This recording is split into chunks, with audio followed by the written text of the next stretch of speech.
नमस्कार। उम्मीद है कि आप और आपका परिवार स्वस्थ होगा और आप नियमित रूप से घर पर पढ़ाई कर रहे होंगे।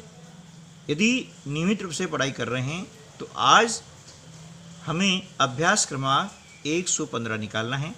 निकालिए अपनी जो हिंदी वर्कबुक की पुस्तक है उसका पेज नंबर 90 निकाल लिया। चलिए देखते आगे।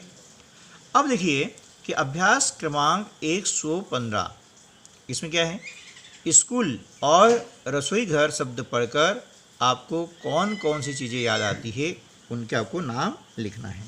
देखिए है ना, आप स्कूल जाते हैं तो जैसे स्कूल जाने का आपने सोचा है तो कौन सी चीज़ आपको दिमाग में आती है ना। पहला क्या हो गया आपका बस्ता, ठीक है। फिर देखते हैं कि इसके अंदर जो है पेन है या नहीं है, तो पेन याद है हमें, है ना। और क्या याद आता है ना, किताब, है ना, किताबें, फिर कॉपियाँ, ठीक है ना। उसके बाद में और क्या आता है ना, पानी की बोतल, है ना, पानी की बोतल और कंपास, ठीक है। अब जैसे हम बात करते हैं रसोई घर की, है ना, तो जैसे हमने नाम लिया रसोई घर का तो आपको याद क्या आता है, खाने पीने चीज़ें ना। तो देखते हैं कि रसोई घर में मतलब कौन कौन चीज़ें होती है। रसोई घर में बहुत सारी चीज़ें होती हैं, कुछ चीज़ें बनी होती हैं और कुछ चीज़ें कच्ची होती है ना, जिनसे हम कई प्रकार की चीज़ें बना सकते हैं। तो हम यहाँ पर जो भी आपको अच्छा लगे वो लिख सकते हैं, है ना। तो हम जैसे लिख रहे हैं कच्ची जो चीज़ें होती है रसोई घर अंदर क्या होती है, दाल होती है ना, और शक्कर होती है, ठीक है। और क्या होता है, तेल होता है, बिल्कुल ठीक है। और क्या होता है ना, हल्दी होती है, ठीक है। और जीरा होता है ना। और क्या आता है, मिर्ची, बिल्कुल सही है, ये मिर्ची भी होती है। और भी बहुत सारी चीज़ें होती हैं, है ना। आप इसकी लिस्ट बना सकते हैं। चलिए अब अभ्यास क्रमांक 116। अब यहाँ पर कुछ प्रश्न दिए गए हैं और इन प्रश्नों को पढ़ करके इनका उत्तर आपको लिखना है, ठीक है ना। फलों का राजा किसे कहा जाता है, आम, बिल्कुल सही जवाब है कि आम को जो है फलों का राजा कहा जाता है। उस जानवर का नाम बताइए जिसकी लंबी नाक होती है ना। और उस जानवर का नाम है हाथी, बिल्कुल सही जवाब है ना। चलिए नेक्स्ट है, उस जानवर का नाम बताइए जिसे जंगल का राजा कहते हैं, शेर, बिल्कुल सही है ना। चलिए नेक्स्ट, उस जानवर का नाम बताइए जिसकी गर्दन लंबी होती है, नहीं पता, चलो कोई बात नहीं है, उसका नाम होता है जिराफ। ये आपने चिड़ियाघर में देखा होगा, है ना। चलिए नेक्स्ट है, उस जानवर का नाम बताइए जिसे नकलची कहा जाता है, ये तो आपको सबको याद है, बिल्कुल सही है, और उसका नाम है बंदर, है ना। चलिए ये होगी आपकी वर्कशीट क्रमांक 116। चलिए अब हम बात करते हैं वर्कशीट क्रमांक 117 के बारे में।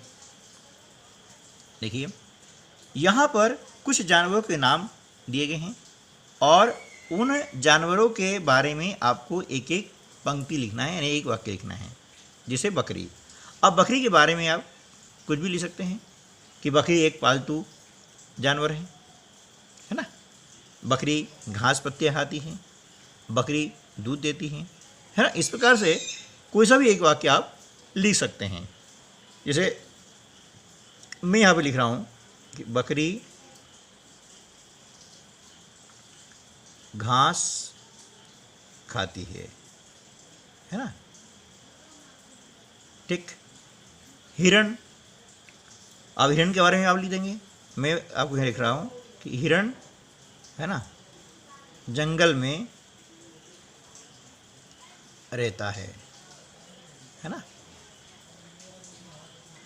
भालू है ना।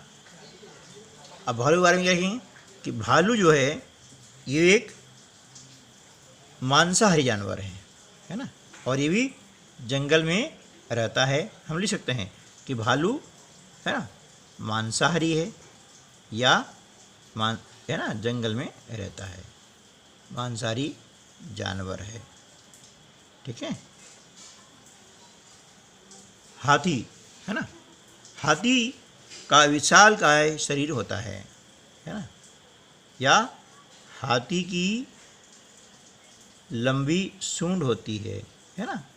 आप इस प्रकार से लिख सकते हैं, सूंड होती है ना, और ये सूंड इसकी नाक कहलाती है। ठीक है ना। गाय, गाय जो है एक पालतू पशु है। ठीक है, या गाय से हमें दूध मिलता है ना, पालतू पशु है। ठीक।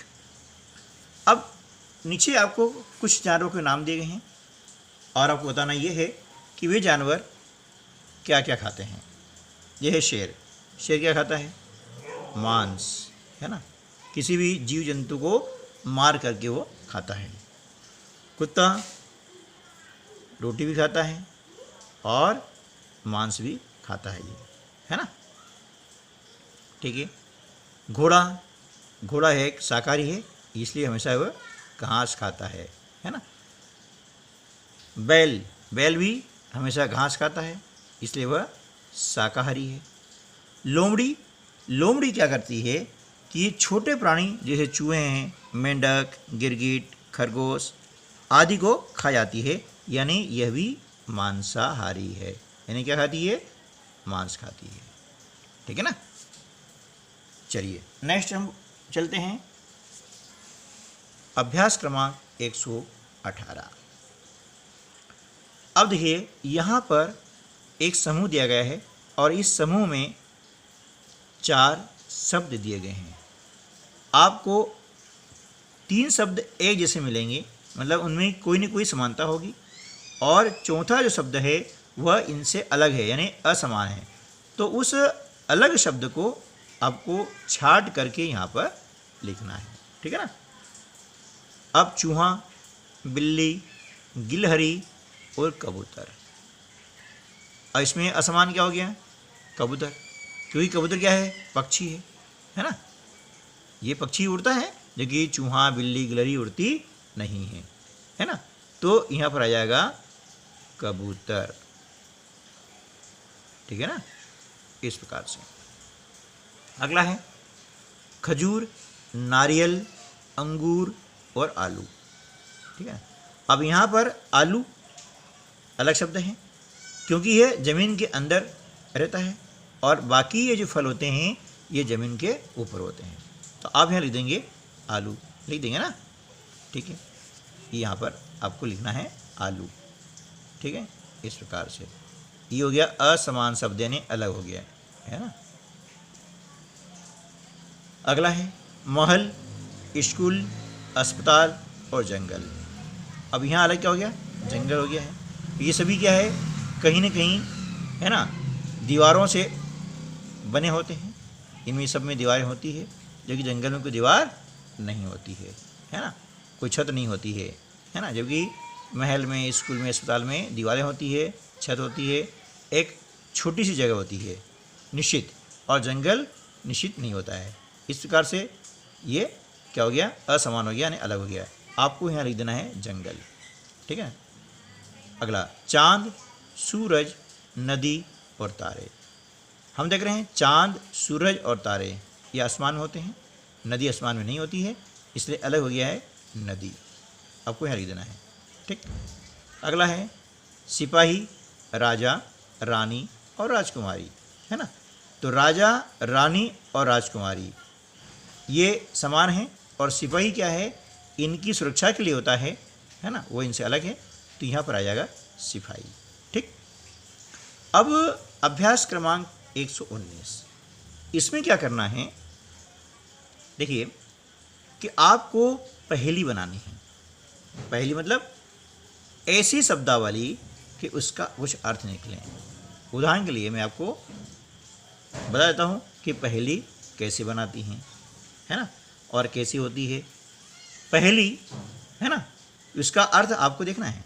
जैसे आगे तीतर पीछे तीतर, है ना, आगे तीतर पीछे तीतर, आगे 2 तीतर पीछे 2 तीतर, अब बताओ कुल कितने तीतर, है ना। एक पहेली हो गई। आपको बताना है कि कितने तीतर हैं, है ना। अब इसका जवाब आप मुझे कमेंट्स बॉक्स में लिख के दीजिएगा, मैं आपको नहीं बताऊंगा, ठीक है ना। मैं बताऊंगा आपको अगले वीडियो में, ठीक। इसी प्रकार से आप जो है और भी पहेलियाँ बना सकते हैं, है ना। जैसे टेढ़ी मेढ़ी लकड़ी पहाड़ चढ़ी जाए, है ना, इसका भी अर्थ आपको ढूंढना है। और ऐसी पहेलियाँ आप अपने माता पिता से, बड़े भाई बहन से, अपने घर में दादा दादी से पूछ करके और कमेंट्स बॉक्स में ज़रूर लिखिएगा। मिलते हैं अगले वीडियो में, तब तक के लिए नमस्कार, जय हिंद, जय भारत।